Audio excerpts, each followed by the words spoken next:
Alors, je suis très content de vous parler en ce jour où nous allons bien honorer et prier Notre-Dame de Fatima, surtout avec la procession de ce soir. Donc, je voulais profiter de cette journée. Je remercie notre prière, Monsieur l'abbé France, de m'avoir permis d'organiser un petit peu cette journée autour de Notre-Dame du Rosaire. Donc, tout d'abord, je vais vous adresser un peu la parole jusqu'à 16h. À 16h, il y aura une pause goûter. Et puis après, à 16h20, nous irons à l'église en haut pour réciter le chapelet, les litanies de la Sainte Vierge. Et à 16h50, après les prières, Madame Elisabeth Farge, qui est la correspondante de la Croisade du Rosaire pour Nantes, eh bien, vous adressera la parole, vous expliquera un petit peu, dira un petit peu, fera le point sur les, sur les rosaires vivants qui existent ici, et puis peut-être appellera à des nouvelles inscriptions pour ceux qui ne seraient pas inscrits et qui voudraient intégrer un rosaire vivant. Voilà. Donc je voulais aujourd'hui vous rappeler un petit peu, vous exposer ce qu'est l'œuvre de la Croisade du Rosaire, dont je suis l'aumônier depuis 2002, je pense, enfin mon retour du Portugal. Monsieur l'abbé de Cacré, qui était le supérieur de district de France, m'avait demandé en 2002 de prendre la succession de monsieur l'abbé Labouche, qui était à l'époque muté au Brésil, alors et en Amérique du Sud, donc il ne pouvait plus rester aumônier de la Croisade du Rosaire en France. Donc voilà, j'avais accepté, et puis depuis, je suis toujours resté aumônier. Donc ça fait 22 ans déjà. Et donc la Croisade du Rosaire, eh bien, qu'est-ce que c'est? C'est but, et puis après, voire plus particulièrement, les rosaires vivants. Voilà. Donc la Croisade du Rosaire, elle a été fondée vraiment en 1986, et le fondateur, c'est le révérend père Jean Reynaud, qui est mort en 1997, que les plus anciens fidèles connaissent parce qu'il est mort, il a fait son apostolat ici à la fin de sa vie, entre le Raflay et puis Nantes, et il était très proche de monsieur l'abbé Bonneterre, je crois, enfin je suis sûr même, et donc il est connu des anciens fidèles de Nantes. Il est enterré d'ailleurs dans le cimetière des Petites Servantes de Saint-Jean-Baptiste au Raflay, hein. Et donc, ce révérend père Reynaud, il a d'abord repris, je crois que ce n'est pas lui qui a fondé vraiment le MJCF, mais il l'a repris et il l'a sauvé, en fin de compte, je crois, le MJCF, si j'ai bien compris. Et puis, il a voulu fonder une autre œuvre, une œuvre plus mariale, plus directement axée sur la dévotion mariale, pour justement, au départ, aider les étudiants du MJCF à bien prier, à bien rester dans l'esprit de prière, et surtout dans la prière envers la Sainte Vierge. Et donc, c'est l'origine de la Croisade du Rosaire, hein. Donc, le père Reynaud, il a beaucoup souffert de la crise de l'Église, il a été exclu de sa congrégation. Alors, vous avez tous les détails, enfin, beaucoup de détails sur la vie du père Reynaud dans le lien, qui est le trimestriel, le petit bulletin trimestriel de la Croisade du Rosaire numéro 86 du dernier trimestre 2007. Si jamais certains ne l'avaient pas et voulaient le texte, je pourrais le photocopier, parce qu'il y a tout un ensemble de pages rédigées par monsieur l'abbé Duchâtelet sur la vie du père Reynaud, hein, et puis après quelques souvenirs sur le père Reynaud de l'abbé Labouche lui-même et d'autres personnes qui l'ont connu. C'est un numéro très intéressant. Voilà. Donc, monsieur l'abbé Duchâtelet, d'ailleurs, qui a en projet de faire une biographie du père Reynaud. Alors, je ne sais pas du tout où ça en est, enfin, je ne sais pas, parce que je crois qu'il n'a pas beaucoup de temps. Alors, il écrit là, à la fin de son article, le père Reynaud a fait connaître et appliquer les demandes de Notre Seigneur et de Notre-Dame à Fatima, vous voyez. En sont témoins la Croisade du Rosaire et ses œuvres, l'association Notre-Dame de Fatima, pour stimuler l'élite du MJCF consacrée à Notre-Dame. Beaucoup ont connu saint Louis-Marie Grignon de Montfort, sa doctrine et le saint esclavage par le révérend père Reynaud. Il parlait aussi souvent du père Jacquier et de ses carnets noirs.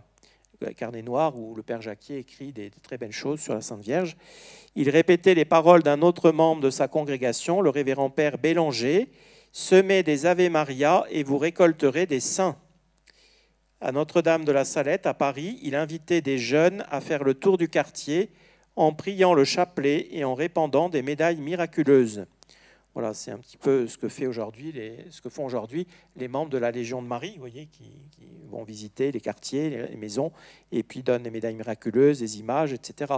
Plus tard, il demandait aux étudiants du MJCF de trouver quelques catholiques et de prier avec eux au sein même de l'université en demandant une salle au besoin et en faisant connaître les jours et heures par voie d'affichage. Voilà, c'est peut-être un héritage de cela que quand j'étais en poste à Gatineau, je sais qu'il y avait des étudiants de la Catho à Angers qui avaient un chapelet chaque semaine dans une des salles de l'université. Vous voyez, c'est bien. Donc voilà. Il n'a pas fait de grands sermons ou de belles conférences théologiques sur la Sainte Vierge comme Monseigneur Lefebvre a pu en faire, mais il a fait agir et mettre en pratique la dévotion mariale par beaucoup d'âmes et beaucoup de fidèles. Vous voyez, donc voilà, c'est le fondateur. Bon, je ne veux pas prolonger, donc pas le temps de détailler toute sa vie. Hein. Encore une fois, ceux qui veulent le texte pourraient me demander à la fin et je vous ferai la photocopie. Donc de la biographie du père Jean Reynaud. Alors, quels sont les buts de la croisade du Rosaire ? Oui, je dis encore, précise, la croisade du Rosaire a été fondée vraiment en 1986, mais là, j'ai en archive que m'a fourni la croisade du Rosaire, le secrétariat, les premiers liens, et le tout premier lien de la croisade catholique du Rosaire, vous voyez, je l'ai là, eh bien, date de décembre 1978 et janvier et février 1979. Donc déjà, il y avait des embryons, je dirais, de la croisade du Rosaire avant 1986, hein, et c'était un petit peu informel, quoi, voilà. Mais il y avait beaucoup de suggestions et d'incitations surtout à fonder des rosaires vivants déjà, voilà, dans ces années 1978, 1979, c'était la grande crise post-conciliaire avec dans l'Église conciliaire qui faisait un peu n'importe quoi, et donc voilà, il y a un certain nombre de fidèles qui se sont rattachés justement à la dévotion mariale par la croisade du Rosaire pour sauver leur foi, hein, et puis pour sauver la foi dans le plus d'âmes possible.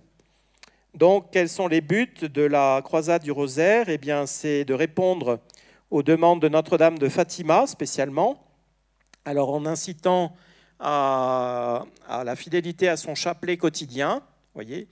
Alors la croisade du Rosaire, quand on y adhère, à chaque fois que vous recevez le lien, qui est trimestriel, vous avez un talon que vous pouvez répondre et vous pouvez adhérer à la croisade du Rosaire. Et donc on demande pour adhérer à la croisade du Rosaire, au minimum, de s'engager à méditer chaque jour au moins une dizaine de chapelets, c'est-à-dire un mystère. On ne demande pas le chapelet quotidien, on demande un mystère, hein. Mais voilà, on peut s'engager aussi, s'inscrire en s'engageant à méditer chaque jour le chapelet entier, hein, c'est possible. Et puis le but, c'est qu'en commençant à réciter un mystère, eh bien, on arrive petit à petit, enfin les gens qui n'ont pas l'habitude et qui voudraient réciter le chapelet quotidien, ils arrivent à réciter ce chapelet quotidien. Je rappelle que Notre-Dame à Fatima, je l'ai rappelé ce matin à la messe chantée déjà, eh bien, elle a, dans ses 6 apparitions, elle a demandé que chacun récite chaque jour son chapelet quotidien. Et le 13 octobre, c'est que l'on continue toujours à réciter le chapelet chaque jour. Donc persévérance, hein, et fidélité dans le chapelet quotidien. Notre-Dame insiste beaucoup là-dessus. Donc chapelet quotidien, c'est un des moyens importants, d'où les initiatives après qui ont été lancées par la croisade du Rosaire, du chapelet continu de mai et d'octobre. Mai, c'est le mois de Marie. Octobre, c'est le mois du Rosaire, où là, la croisade du Rosaire organise le chapelet continu, c'est-à-dire le but, c'est que jour et nuit, durant tous ces 2 mois, il y ait au moins une personne qui récite son chapelet en s'inscrivant par demi-heure sur les feuilles adéquates. Alors vous avez fini, je crois, maintenant de vous inscrire à Nantes. Je crois que c'est à peu près plein. C'est samedi prochain, le jour réservé pour Nantes, auprès du secrétariat de la croisade du Rosaire, et pour Pornichet, comme il y a pas mal de pornichétains ici aussi, et je suis très content. Et donc c'est le samedi suivant, hein, le samedi 26 octobre. Donc voilà, le but, c'est qu'il y ait chaque jour, chaque demi-heure, quelqu'un qui récite le rosaire jour et nuit. Alors on récite le chapelet jour et nuit. Alors on récite bien sûr là où on est, hein, c'est pas la peine d'aller à l'église, ou de toute façon en pleine nuit on ferme les églises, donc par sécurité. Alors voilà, donc c'est une très bonne initiative, et pour susciter justement que le chapelet quotidien soit récité par le plus grand nombre d'âmes possible, hein. C'est vraiment une demande de Notre-Dame à Fatima. Voilà. Alors ça, c'est le premier but. Ensuite, deuxième but, eh bien, de faire pratiquer aussi la dévotion réparatrice envers le cœur immaculé de Marie, hein, et donc non seulement le premier samedi du mois, mais que ce soit vraiment eh bien, une dévotion qui appartienne à notre vie chrétienne, je dirais, hein, cet aspect réparateur de notre vie chrétienne envers le cœur immaculé de Marie, comme l'a demandé Notre-Dame à Fatima, enfin, surtout à Pontevedra. Après Fatima, vous savez, il y a les apparitions de l'enfant Jésus et de Notre-Dame à Pontevedra, en Galice, donc en 1925 et 1926, et puis la grande apparition de Tuy en 1929, le 13 juin, où là, la Sainte Vierge vient demander la consécration de la Russie à son cœur immaculé. Alors, à Pontevedra, elle vient expliquer ce qu'est la dévotion réparatrice du premier samedi de chaque mois, hein, et qui consiste à chaque premier samedi du mois à réciter un chapelet en esprit de réparation pour réparer les blasphèmes proférés contre le cœur immaculé de Marie et les offenses faites à ce cœur immaculé, réciter un chapelet, se confesser en esprit de réparation, communier, offrir sa communion en esprit de réparation pour les offenses contre le cœur immaculé de Marie, et puis méditer un quart d'heure sur les mystères du rosaire en esprit de réparation, vous voyez aussi. Voilà. Et la Sainte Vierge, eh bien, elle a promis que ceux qui feraient cette dévotion réparatrice, donc 5 premiers samedis de 5 mois consécutifs, eh bien, ils auraient à l'heure de leur mort toutes les grâces nécessaires pour sauver leurs âmes. Donc elle promet finalement le salut des âmes qui feront pour elle cette dévotion réparatrice. Alors comme je l'ai dit ce matin un peu dans le sermon, et alors après la messe ce matin, plusieurs qui sont venus me trouver en me disant « Expliquez-nous la dévotion réparatrice », on ne sait pas, parce que je n'ai pas le temps de développer plus. Eh bien, on peut faire ensuite cette dévotion réparatrice pour d'autres personnes, voyez, et en espérant que la Sainte Vierge aussi donne les grâces de salut à ces autres personnes. J'ai en tête, et donc là, la Sainte Vierge n'a pas promis explicitement, mais enfin, il y a des cas qui existent, qui montrent que cette dévotion peut la faire pour d'autres et que ça sauve des âmes aussi, hein. J'ai en tête, alors j'ai oublié de prendre le texte, mais c'est pas grave, une dame donc au Portugal, de Braga, au nord du Portugal, eh bien, qui avait fait les 5 premiers samedis en réparation au cœur immaculé de Marie pour son frère. Son frère, c'était quelqu'un qui était anti-église, enfin anti-clérical, qui avait mené une vie immorale au possible, hein, et qui était parti en Angola, je crois, et qui était revenu ensuite. Et donc, il était à Braga, il était très malade. Et donc, elle a fait les 5 premiers samedis du mois pour lui, pour le salut de son âme, parce qu'autrement, il allait en enfer, hein, ça c'est sûr. Enfin, il avait une vie terrible. Donc, enfin, je ne détaille pas, bref. Et donc, à la surprise générale, je crois, une semaine avant sa mort, il était très mal à l'hôpital de Braga. Et bien d'un seul coup, il a demandé à voir un prêtre et il a tout reçu. Il s'est confessé, il a fait une grande confession, extrême onction, communion. Et puis il est mort, il avait un très beau visage quand il est mort, parce que sa sœur n'osait pas regarder, lors de la messe de sépulture, elle n'osait pas regarder le visage de son frère. Il faut savoir qu'au Portugal, les messes de sépulture se font le cercueil ouvert, et on voit le défunt, hein, donc c'est comme ça, donc c'est là-bas. Et donc elle n'osait pas, puis finalement elle a osé regarder, parce qu'elle s'attendait à avoir un visage terrible, parce que durant toute sa maladie, il avait un visage très émacié, et puis comme il n'avait pas la grâce, voyez, ça se voyait sur son visage certainement, et elle a été surprise de voir un magnifique visage, un très beau sourire, et elle a vu que certainement la Sainte Vierge avait vraiment l'avait vraiment exaucé pour sauver l'âme de son frère, vous voyez, parce qu'elle avait fait les 5 premiers samedis du mois. Et il n'y a pas d'autre explication possible, je vois pas. Enfin, parce que vraiment, encore une fois, son frère, c'était une vie, à tout point de vue, une vie très très loin du bon Dieu, hein, voilà, un grand pécheur, voilà, qui a été sauvé par cette dévotion réparatrice des premiers samedis du mois, vous voyez. Alors je vous encourage vraiment à faire cette dévotion réparatrice le premier samedi de chaque mois. Alors pourquoi 5 premiers samedis de 5 mois consécutifs? Eh bien la Sainte Vierge, elle a dit elle-même, parce que Lucie, on lui a posé la question, elle a posé la question à la Sainte Vierge, c'est pour réparer 5 espèces de blasphèmes et d'offenses qui blessent le plus, qui enfoncent le plus d'épines et le plus profondément les épines dans son cœur immaculé. Ce sont les blasphèmes contre l'Immaculée Conception, les blasphèmes contre la maternité, la virginité perpétuelle de la Sainte Vierge, les blasphèmes contre sa maternité divine, en refusant de la reconnaître comme mère, mère de nos âmes, mère de tous les hommes. Ensuite, il y a les blasphèmes de ceux qui cherchent à mettre publiquement dans le cœur des enfants l'indifférence, le mépris ou même la haine à l'égard de notre bonne mère du ciel. Voilà. Et puis les offenses de ceux qui cherchent à détruire les statues, les images, les tableaux qui représentent la Très Sainte Vierge, voyez, pour essayer d'atteindre la dévotion mariale et d'enlever cette dévotion mariale dans les âmes. Voilà. Donc c'est pour ça que la Sainte Vierge a demandé 5 premiers samedis de 5 mois consécutifs pour réparer ces 5 espèces de blasphèmes et d'offenses qui blessent le plus son cœur immaculé. Voilà. Donc faisons bien cette dévotion, voyez, et puis quand nous l'avons fait pour nous, eh bien faisons-les pour tous les membres de notre famille, par exemple, pour tous nos proches, ou pour des amis qui peut-être qui sont très loin du bon Dieu. Vous voyez, je vous ai donné l'exemple, cette dame de Braga et de son frère, c'est quand même très encourageant, et c'est vraiment un moyen de salut qui nous est donné par la Sainte Vierge, y compris pour convertir in extremis des grands pécheurs. Hein, et ceux qui, sans cette dévotion, iraient en enfer. Hein.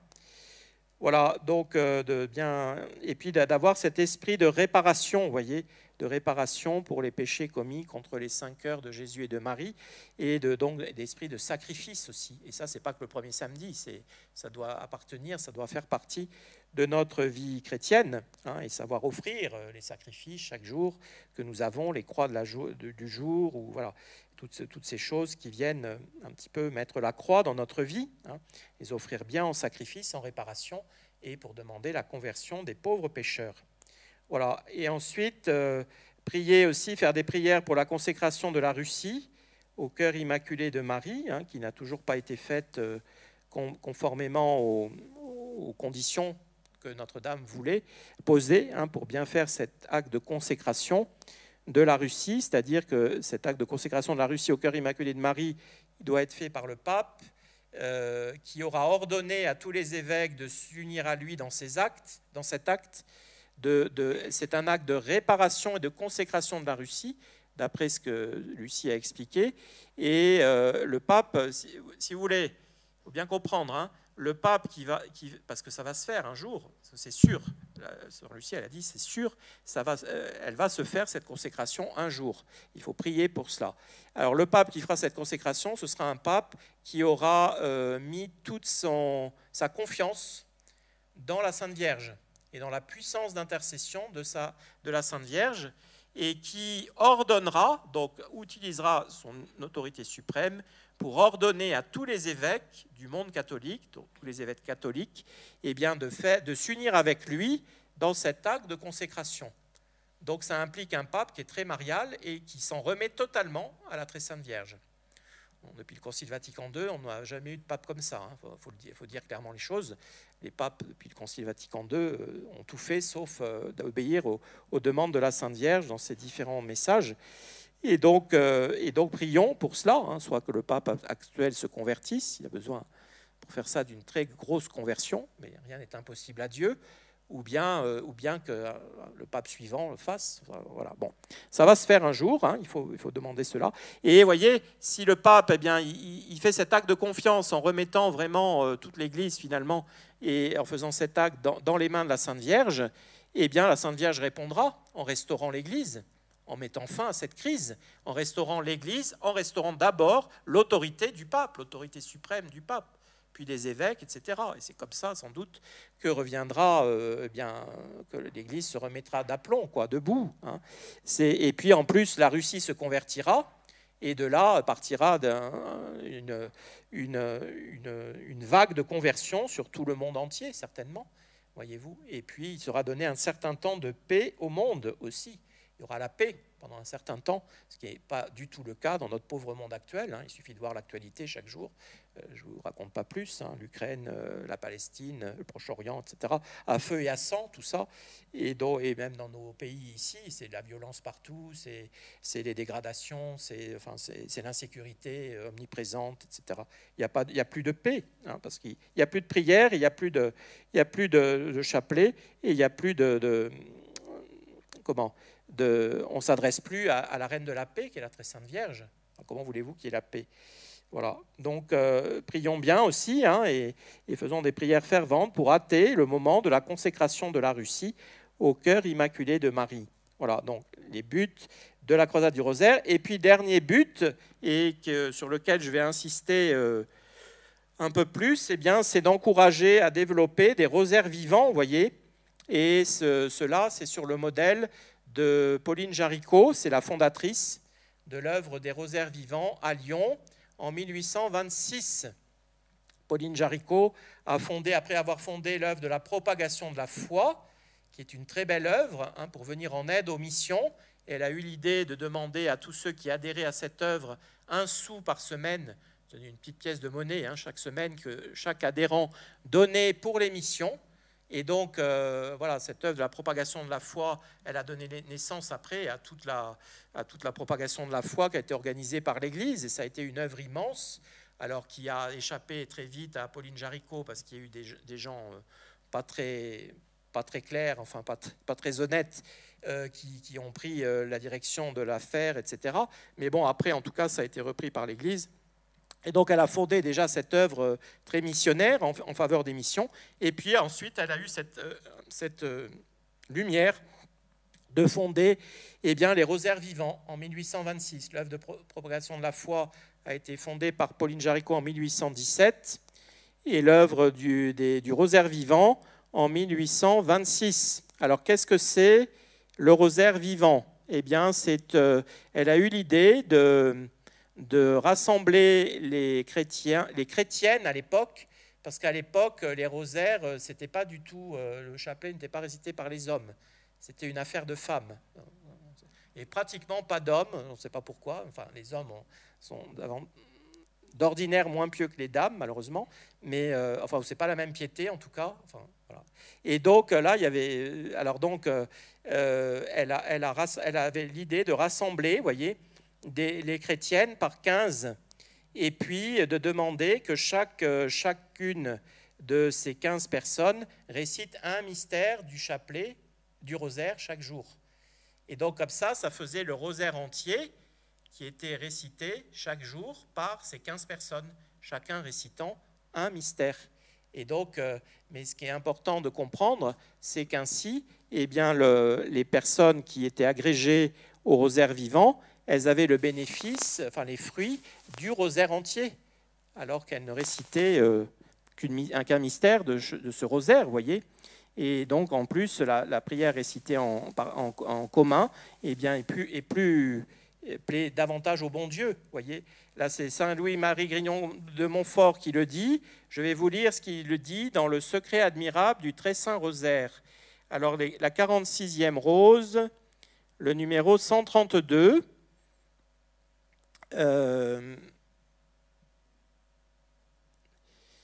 Alors il dit que numéro 131 et 132, de toutes les manières de réciter le Saint-Rosaire, la plus glorieuse à Dieu, la plus salutaire à l'âme et la plus terrible au diable, c'est le psalmodier ou réciter publiquement à deux cœurs. Donc, enfin, voilà, ça dépend des modalités, mais de le réciter en commun en tout cas, c'est ce qu'il veut dire. Hein, voilà. Alors ensuite, je passe un peu parce que je n'ai pas trop de temps. Cette manière de prier est plus salutaire à l'âme, premièrement parce que l'esprit est ordinairement plus attentif dans une prière publique que dans une prière particulière, prière privée, qu'on fait tout seul. Deuxièmement, très important, quand on prie en commun, les prières de chaque particulier deviennent communes à toute l'assemblée et ne font tout ensemble qu'une même prière, en sorte que, si quelque particulier ne prie pas si bien, un autre dans l'assemblée qui prie mieux supplée à son défaut. Le fort supporte le faible, le fervent embrase le tiède, le riche enrichit le pauvre, le mauvais passe parmi le bon. Voilà. Comment vendre une mesure d'ivrée? Il ne faut pour cet effet que la mêler avec 4 ou 5 boisseaux de bon blé, le tout est vendu. Voilà. C'est l'image qui donne Saint-Louis-Marie-Grignon de Montfort. Voilà. Troisièmement, une personne qui récite son chapelet toute seule n'a que le mérite d'un chapelet. Mais si elle le dit avec 30 personnes, elle a le mérite de 30 chapelets. Alors c'est pareil pour le rosaire vivant. On ne récite qu'un mystère du rosaire vivant, mais on a le mérite des 15, avec les 14 autres personnes qui ont récité chacun son mystère. Ce sont les lois de la prière publique, poursuit Saint-Louis-Marie-Grignon de Montfort. Quel gain, quel avantage, voyez. Alors, je passe le quatrième parce que c'est plus un détail de l'époque. Et cinquièmement, c'est que cette prière publique est plus puissante pour apaiser la colère de Dieu et attirer sa miséricorde que la prière particulière. Et l'Église, conduite par le Saint-Esprit, s'en est servie dans tous les temps de calamité et de misère publique. Le pape Grégoire XIII déclare par sa bulle qu'il faut pieusement croire que les prières publiques et processions des confrères du Saint-Rosaire avaient beaucoup contribué à obtenir de Dieu la grande victoire que les chrétiens gagnèrent au golfe de Lépante sur l'armée navale des Turcs le premier dimanche d'octobre en 1571. La victoire de Lépante, elle avait eu lieu grâce aux prières publiques de tous les confrères du Rosaire, et les prières dans les rues même, les processions, avec des prières, des chapelets, des rosaires, tout cela publiquement fait. Et ce n'étaient pas les prières particulières de chacun. Je dis ça parce qu'on est dans un temps de tel individualisme qu'aujourd'hui, on a l'impression qu'il y a une partie des fidèles, ils préfèrent la prière particulière à la prière commune et liturgique de l'Église. C'est une grave erreur, mes bien chers fidèles. Une grave erreur, et c'est une sorte d'égoïsme aussi. Alors on préfère sa toute petite messe basse où il n'y a pas grand monde parce qu'on peut mieux se recueillir, soi-disant, à la messe chantée qui est la prière publique et solennelle de l'Église, le chant grégorien, qui est magnifique. C'est une erreur, c'est une erreur de jugement, ça. Et c'est de plus en plus fréquent aujourd'hui. On est un tel individualisme, on ne comprend plus que l'effet de la prière publique plaît beaucoup plus au bon Dieu et beaucoup plus efficace auprès du cœur de Dieu que la prière particulière de chacun pris séparément. Alors, Saint-Louis-Marie-Grignon de Montfort, il explique très bien, je viens de vous lire. C'est dans le secret admirable du très saint rosaire. Voyez. Et donc, c'est important. Alors, le rosaire vivant, voilà, nous permet de participer à une prière qui est commune avec d'autres chrétiens. Et donc, elle est plus puissante, cette prière. Notre dizaine récitée en union chaque jour avec les 14 autres membres de notre rosaire vivant, est plus puissante et plaît plus au bon Dieu et plus efficace pour obtenir des grâces sur le cœur du bon Dieu. Vous voyez, c'est tout simplement cela.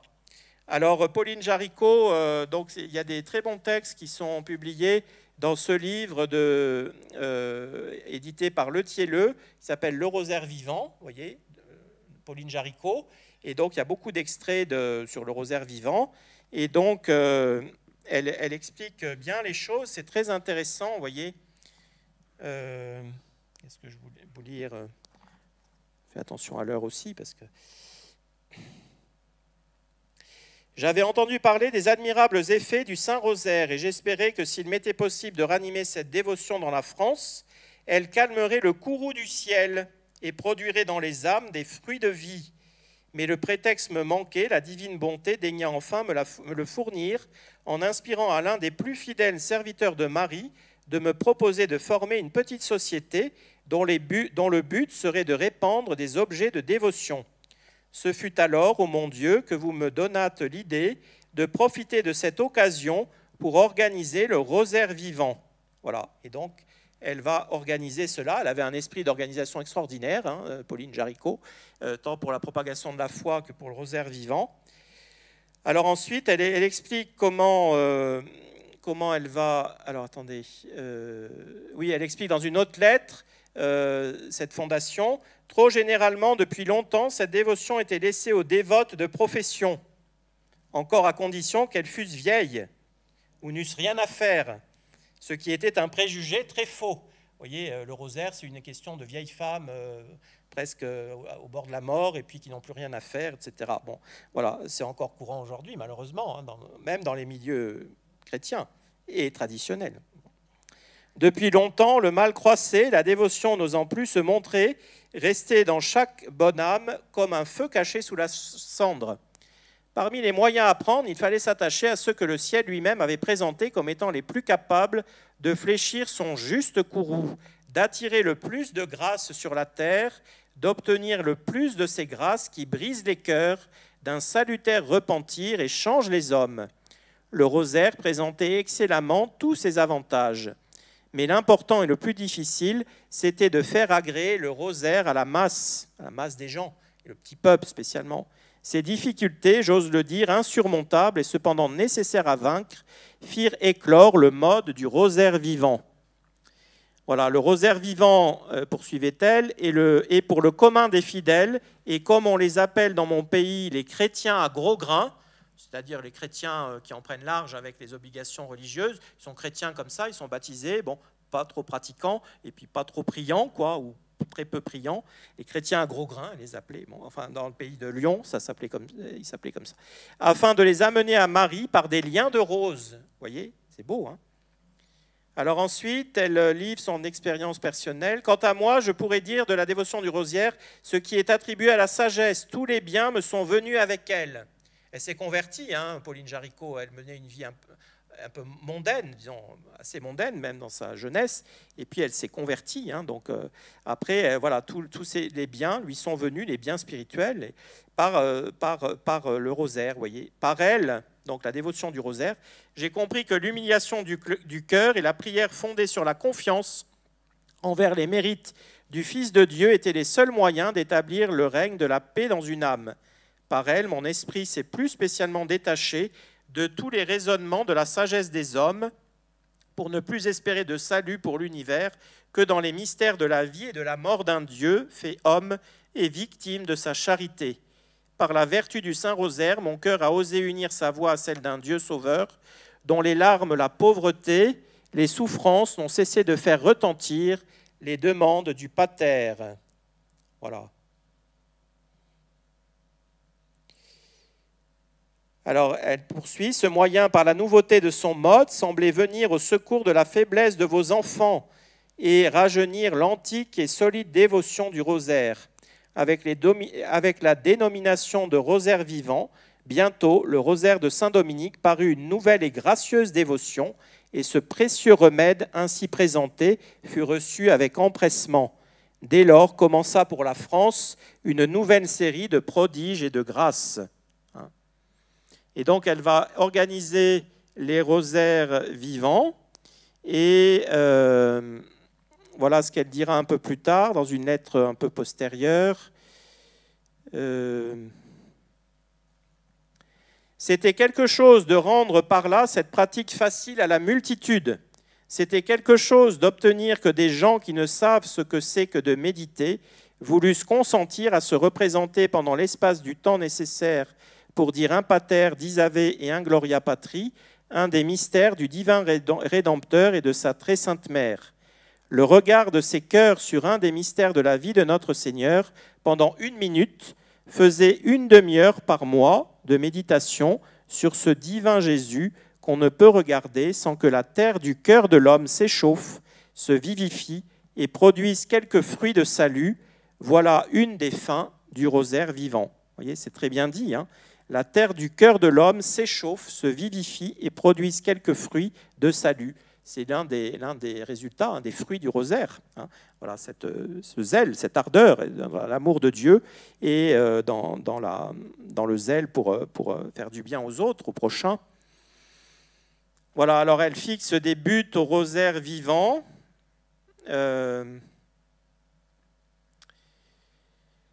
Le but essentiel, donc, c'est de fléchir la colère de Dieu par l'entremise de Notre-Dame du Rosaire. mais aussi donc vivifier de plus en plus la foi dans les âmes des fidèles, obtenir la conversion des pécheurs et conserver la foi en France. Voilà. Et aussi, un but très important pour Pauline Jaricot, c'était que le rosaire vivant devait établir une union de charité entre les associés. Donc, entre les équipes de 15, il devait y avoir des liens de profonde charité qui s'établissent pour favoriser cette charité fraternelle, la pratique de cette charité fraternelle parmi d'abord les rosaristes et puis ensuite parmi tous les chrétiens. Hein. Voilà.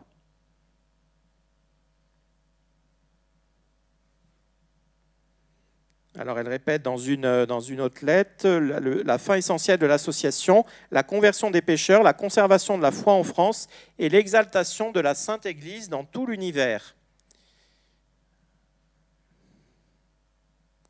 En effet, l'agitation politique et surtout les revendications ouvrières qui commençaient à s'exprimer en divers lieux, mais principalement à Lyon, expliquent pourquoi et comment, dans l'esprit de Pauline, l'association du Rosaire vivant devait se consacrer à militer pour le salut de la France entière par la foi et une confiance sans bornes en la Reine du ciel, toute puissante sur son cher Fils. Voilà.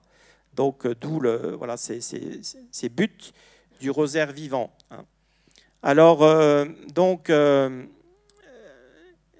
Pauline Jaricot insistait beaucoup sur la charité fraternelle qui doit unir les rosaristes entre eux. C'est pour ça qu'il est bon de temps en temps, vous voyez, on appelle le responsable d'un rosaire vivant un zélateur ou une zélatrice. Et puis, en dessous, il y a 14 autres personnes qui sont les rosaristes, qui sont membres d'un rosaire vivant. Le zélateur, il est responsable d'un rosaire vivant, ou la zélatrice. Et en dessous, il y a les rosaristes, qui sont les membres du rosaire vivant. Et donc, c'est bien de temps en temps peut-être de faire une réunion, soit dans le lieu de culte que vous fréquentez habituellement, soit chez un des rosaristes, ou je ne sais pas, faire une réunion une fois par an, par exemple, pour souder des liens, vous voyez, se connaître entre vous, qui se connaissent entre eux, les rosaristes, vous voyez. Et puis aussi, ce qui peut favoriser cette union dans la charité, c'est que les zélateurs, qui sont responsables chacun d'un rosaire vivant, eh bien, ils ne se contentent pas de transmettre le tableau avec tous les mystères à méditer pour les 3 mois à chacun de leurs rosaristes, avec l'intention, puisque je fixe une intention par mois hein, pour la croisade du rosaire, et donc les rosaires vivants aussi en tant qu'aumôniers, mais ils peuvent ajouter aussi, les rosaristes peuvent donner à leurs zélateurs ou leurs zélatrices des intentions particulières, vous voyez, liées à leur famille, à un malade, à, je ne sais pas, un décès, la conversion de quelqu'un, je ne sais pas, enfin tout un tas de choses, ou une famille en difficulté ou autre. Et ensuite, les zélateurs, eh bien, ils peuvent, vous voyez, en transmettant chaque trimestre la fiche à chacun des rosaristes, ajouter les intentions plus particulières du groupe des 15, vous voyez, enfin, qui sont demandées par les rosaristes de ce groupe des 15. Parce que comme ça favorise la charité entre les membres. Vous voyez, c'est très important. Voilà. Pauline Jaricot, qui est la fondatrice des Rosaires Vivants, elle a insisté beaucoup là-dessus. Hein. Ça doit vraiment créer une union des cœurs dans la charité et vraiment favoriser cette charité fraternelle. Et alors, une autre chose aussi que Pauline Jaricot voulait maintenir, c'était que chaque mois, alors là, c'est très difficile à faire aujourd'hui, hein, on change les mystères chaque mois, mais il y a une feuille tous les trimestres hein, qui est donnée à chaque rosariste. Mais alors elle voulait qu'on change les mystères chaque mois au moyen d'un tirage au sort, parce qu'elle considérait que c'était le bon Dieu, finalement, comme ça, qui donnait à chaque âme peut-être le mystère dont il avait le plus besoin à ce moment-là. Et elle tenait beaucoup à cela. Alors elle disait aux zélatrices, au début, il y avait que des zélatrices, je vous ai dit, il n'y avait que des dames. Hein, bon, donc, après, il y a eu des messieurs, hein, je vous rassure, messieurs. Donc, mais très vite d'ailleurs, mais il n'y avait que des dames. Bon, elle disait aux zélatrices d'organiser chaque mois une petite réunion, et il suffisait qu'il y ait 2 rosaristes avec la zélatrice qui soient présentes, il y avait 3, et tirer au sort les mystères pour chacun des 15 dans le mois. Voilà. Et elle y tenait beaucoup, parce qu'elle disait, comme ça, c'est la providence de Dieu qui attribue à chacun son mystère pour le mois. Voilà. Bon, alors c'est pas très commode à faire aujourd'hui, parce qu'aujourd'hui, à l'époque, c'était des rosaires vivants qui étaient de gens de la même paroisse, voyez, ou qui étaient dans le même quartier, ou qui étaient dans la même ville, en tout cas, ou même, la même paroisse. Hein. Aujourd'hui, bon, on est tellement dispersés que là, c'est quasiment impossible. Mais c'est intéressant, parce que derrière Pauline Jaricot, elle voulait vraiment que le rosaire vivant soit une œuvre de Dieu, hein, et que ce soit Dieu et la Sainte Vierge qui donnent à chaque rosariste, chaque mois, son mystère qui serait le plus adapté à ses besoins, sans doute, hein, avec le fruit du mystère, voilà, je ne sais pas. Donc elle y tenait beaucoup, beaucoup. Hein. Alors voilà ce qu'elle disait dans son manuel du rosaire vivant pour donner des conseils pratiques. Hein. La première chose à faire, c'est de choisir de bonnes zélatrices. On choisira parmi les plus ferventes les conseillères. Alors les conseillères, c'était celles qui formaient l'organe un petit peu suprême du rosaire vivant et qui étaient chargées de superviser tous les rosaires vivants d'une région. Hein. Il n'y a pas d'inconvénient à admettre les hommes dans les quinzaines communes. Ce sera peut-être le seul moyen de leur faire pratiquer cette belle et antique dévotion, aujourd'hui presque totalement abandonnée par eux. Voilà, à l'époque, hein, donc 1826 et l'année suivante, les hommes ne récitaient pas le chapelet pratiquement, ni le rosaire, et ne méditaient pas les mystères du rosaire. C'est dommage. Enfin bon. Donc voilà, elle a remédié à cela hein, par ses rosaires vivants, Pauline Jaricot. Ensuite, il faut avoir soin que la quinzaine soit toujours complète, soit par le nombre, soit par l'exactitude de la récitation de la dizaine. C'est-à-dire soit qu'on ait bien 15 personnes. Hein. C'est pour ça que des fois, des zélateurs peuvent avoir un manque, parce que d'un seul coup, il y a un rosariste ou une rosariste qui décède ou qui tombe malade. Ou, voilà. Donc, à ce moment-là, il faut tout de suite le signaler. Et c'est pour ça que s'il y a des fidèles qui ne font pas partie des rosaires vivants, enfin, Madame Farge vous en parlera tout à l'heure, mais qui s'inscrivent et puis ensuite qui comblent les trous qui peuvent être laissés par les décès ou des maladies graves de certains rosaristes, parce qu'il faut toujours qu'il y ait un nombre de 15, voyez. Ensuite, il faut vérifier, hein, l'un des buts, oui, c'est ça. L'une des charges des zélateurs, des zélatrices, c'est de vérifier que le rosariste, enfin tous ces rosaristes récitent bien leur ministère chaque jour. Hein, forcément, il faut être bien fidèle. Alors bon, on peut des fois oublier, ou bien, ça peut arriver par inadvertance ou autre, mais en général, d'être bien fidèle à sa récitation, à son mystère, pardon, chaque jour. Voilà, changer les mystères chaque mois au moyen du tirage. Bon, ça se fait à nouveau, ça se fait encore aujourd'hui, mais c'est par un autre moyen. Hein, c'est-à-dire les mystères se suivent normalement. Hein, donc votre zélateur vous donne, par exemple, quand il vous donne pour janvier l'Annonciation, février normalement vous aurez la Visitation, et puis ensuite la Nativité. Enfin, ça se suit normalement hein, par ordre des mystères. Voilà, dans le rosaire. Bon, c'est plus facile à gérer hein, pour les zélateurs et les zélatrices. Bon. Voilà, alors il suffit pour cela, donc pour tirer au sort, d'être 3 réunis, hein, je vous l'ai dit, la zélatrice et au moins 2 de ses aides. Voilà, alors les soins d'une zélatrice doivent s'étendre jusqu'à expliquer à ses associées ignorantes les mystères qui leur échoient et la manière de réciter les dizaines en méditant ces mystères suivant leur portée. Donc il y a un aspect apostolique hein, très net chez Pauline Jaricot dans le rosaire vivant, c'est-à-dire elle pousse les zélatrices à admettre dans leur groupe de 15 des personnes qui sont très loin de la prière ou qui ne savent même pas le chapelet ou même pas les mystères. Et à ce moment-là, c'est leur rôle de leur expliquer ce qu'est le rosaire, ce que sont les mystères, comment on médite, comment on récite en méditant, etc. Vous voyez, donc il ne faut pas hésiter, les zélateurs, les zélatrices qui sont là présents, peut-être quand vous avez un manque, un vide par un décès ou une maladie ou quelqu'un qui a déménagé, je ne sais pas, qui ne veut plus faire partie du rosaire vivant, et bien d'aller chercher une personne peut-être que vous connaissez mais qui est un petit peu loin de la religion ou pas très priante ou voilà, et puis de lui proposer, parce que des fois rien que le fait de proposer à la personne, elle va accepter. Et après, il faudra lui expliquer comment on fait, hein, bien sûr. Alors pour ça, vous avez des petits dépliants que Madame Farge. Alors vous avez, Madame Farge a reçu la Croisade du Rosaire des dépliants sur la dévotion des premiers samedis du mois, sur le chapelet. Et puis, dans ces dépliants sur le chapelet, il y a la partie avec les mystères qui sont illustrés par des vitraux. Et derrière, il y a la manière de réciter le chapelet. Vous voyez, pour ceux qui ne savent pas, c'est le moyen.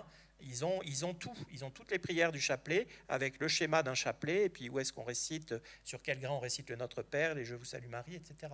Donc voilà, il ne faut pas hésiter à expliquer aux gens. Vous voyez, elle insistait là-dessus aussi, Pauline Jaricot. Elle voulait être apostolique et agréger au rosaire vivant des personnes loin de la pratique, loin de peut-être même voilà, de l'esprit chrétien, certaines fois, mais qui étaient baptisés quand même, mais qui, vous voyez, il y a tellement de catholiques dits non pratiquants aujourd'hui, hein, ça pullule. Hein.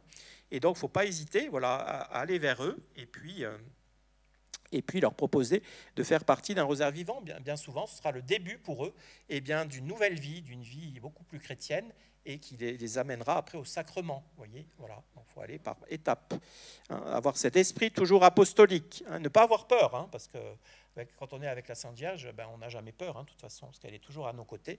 Et les membres de la Légion de Marie vous le direz très bien, hein, parce que des fois, ils envoient des choses, hein, et ils sont mal reçus, mais ils n'ont jamais été agressés jusque-là, enfin je ne crois pas, physiquement en tout cas, verbalement oui, mais physiquement en tout cas la Sainte Vierge protège, et puis donne des grâces. Hein, donc il ne faut pas avoir peur voilà, d'offrir, de faire partie d'un rosaire vivant, une personne éloignée, voilà, mais qui est quand même voilà, un minimum de bonne volonté, hein, bien sûr. Hein. Le révolutionnaire d'Arlette Laguillet de la commune, c'est peut-être pas lui qu'il faut aller voir en premier, quoi. Voilà, je sais pas. Bon, voilà. Bon, bref. Quoique des fois, on est surpris, mais bon. Hein, dans les pays d'Espagne et de Portugal, des fois, il y a des gens très très gauchistes. Oui, encore dimanche dernier, là, voilà, oui. Très, très gauchistes, mais vraiment gauchistes, et puis qui se dévouent à des processions dans leur village, etc., qui sont les premiers à faire tout un tas de beaux ornements, etc., pour favoriser les processions annuelles dans leur village. J'ai vu ça au Portugal aussi, c'est assez étonnant, quoi. Enfin, voilà, bon. Le bon Dieu, voilà. Il reconnaît, voilà, est tout puissant et c'est tout, et donc il reconnaîtra ses enfants dans tout ça. Voilà, alors, et puis pour finir, donc Pauline Jaricot, elle insiste beaucoup sur cette union dans la charité mutuelle, vous voyez, ces rapports réguliers entre la zélatrice et les membres de sa quinzaine, donc son équipe de rosaristes, entretiennent l'esprit d'unité et de charité mutuelle, qui est comme l'âme du rosaire vivant, écrit-elle, hein, et qui en fait une œuvre solide et fructueuse. Voilà. Donc vraiment, le but, c'est un accroissement de la charité entre nous, la charité fraternelle, et des liens de charité qui se tissent, hein, et qui se solidifient jour après jour, semaine après semaine, mois après mois. Hein. Donc voilà un petit peu ces rosaires vivants. Et donc je crois pour aujourd'hui, vous voyez, c'est une pratique qui est très précieuse. Parce que dans nos temps de déchristianisation, d'individualisme, d'égoïsme, de tout un tas de choses divagantes, ça permet de rester soudés dans la prière commune, dans la foi et dans la charité. Et puis pour notre France, pour notre Église aussi, c'est très important. C'est plus efficace de participer à un rosaire vivant en disant son mystère chaque jour que de faire une heure de prière particulière, si vous voulez, en dehors de toute communauté ou de toute prière publique, hein, c'est sûr, parce qu'il y a cette efficacité, hein, de la prière publique et de la prière commune. Bon, je ne vous redis pas, hein, Saint Louis Grillon de Montfort, il explique très bien ce que je viens de vous lire au début. Hein. Donc voilà les rosaires vivants. Alors donc nous, à la Croisade du Rosaire, nous encourageons vraiment la constitution des rosaires vivants, la multiplication des rosaires vivants, voyez, et pour favoriser ensuite la foi, la pratique de la charité, l'amour envers Dieu, l'amour envers le prochain, et puis pour apaiser le courroux de Dieu, hein, et pour obtenir des grâces, hein, soit individuelles, soit familiales, soit collectives. Hein. Alors, pour les familles nombreuses aussi, il y a beaucoup d'enfants, de petits-enfants et tout ça, il peut être bon de constituer des rosaires vivants basés sur la famille aussi. Parce que ça favorise extraordinairement, et je crois qu'il y en a qui ont des rosaires vivants avec des membres de leur famille, vous voyez, ça favorise encore plus l'esprit de famille, je dirais, fondé sur la foi, l'espérance et la charité. voyez, il ne faut pas hésiter, si vous avez une famille nombreuse, eh ben, à solliciter vos enfants, vos petits-enfants. Souvent, ils vous diront « Ah ben oui, maman ou grand-mère ou papa ou grand-papa, enfin je sais pas, ben, j'y avais pas pensé, mais quelle excellente idée !» Et puis pof, sera parti et il y aura la constitution d'un nouveau rosaire vivant. Voilà, et ça c'est très bien. Hein. Alors je vous donne, pour finir, parce que je ne veux pas dépasser, il faut qu'on tienne le timing là. Ouais. Alors, donc, je vous donne une belle image hein, qui est du père Renaud, pas du père Reynaud, hein, pas le fondateur, mais du père Renaud, jésuite du 19e siècle, je crois, et qui compare le rosaire vivant à un brasier. Et cette image, je crois, Pauline Jaricot l'aimait beaucoup.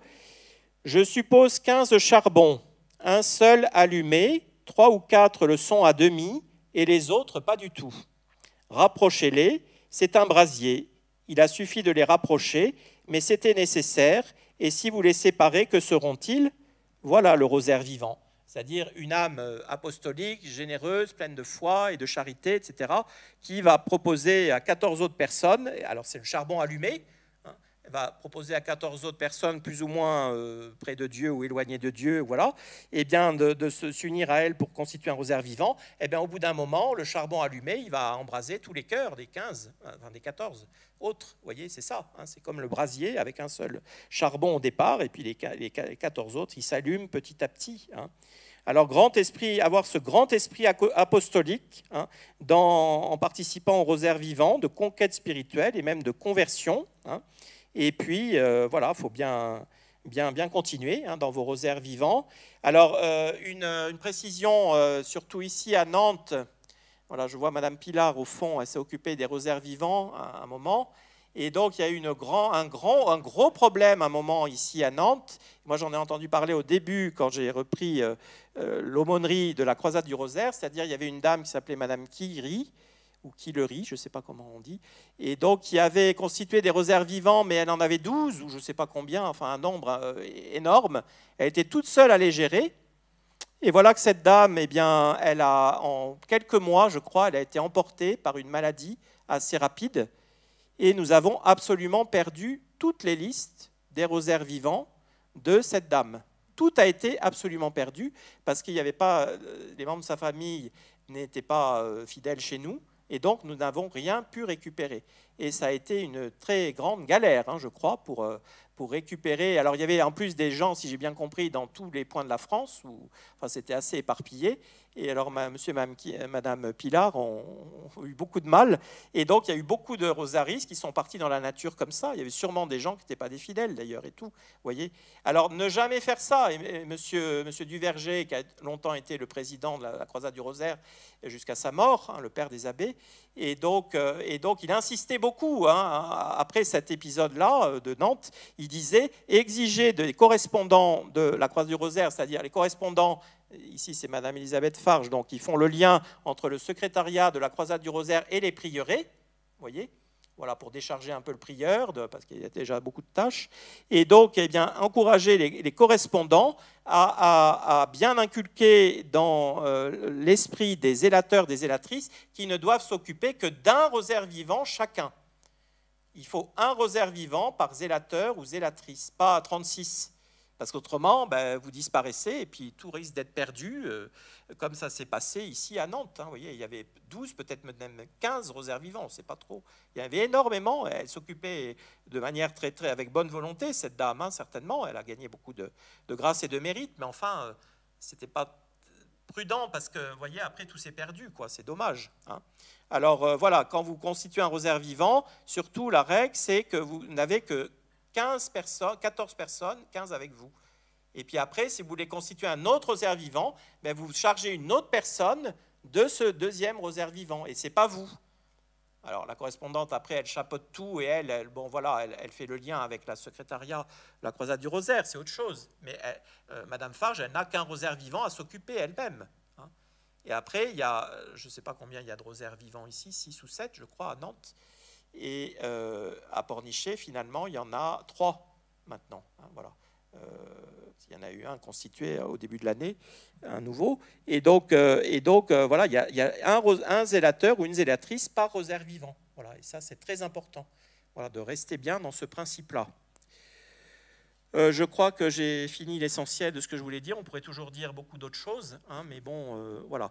Donc, je vous ai mis là... Alors, vous avez là-bas, à droite, sur les tables, des prospectus et des... Voilà, tout sur le chapelet, le rosaire, la dévotion réparatrice les premiers samedis du mois, tout cela, qui a été envoyé à Madame Farge par la Croisade du Rosaire. Moi, je vous ai mis là des photocopies du mot de l'aumônier que j'avais fait pour le lien sur le rosaire vivant, pour expliquer comment ça marche. Donc, je vous en ai fait des copies. Pour ceux qui veulent le texte, vous pouvez le prendre. Et des photocopies du texte de Saint-Louis-Marie Grignon de Montfort, que je vous ai lu en partie aussi, au début. Donc, vous pouvez les prendre, hein. Et ensuite, qu'est-ce qu'il y a d'autre? Oui, un petit mot sur le lien. Le lien, donc, c'est le bulletin trimestriel de la Croisade du Rosaire. Il est absolument gratuit. Ça a toujours été le principe. Pour le recevoir, eh bien, il faut s'inscrire, par exemple, à une demi-heure du chapelet continu. Là, en ce moment, vous inscrivez pour le chapelet continu.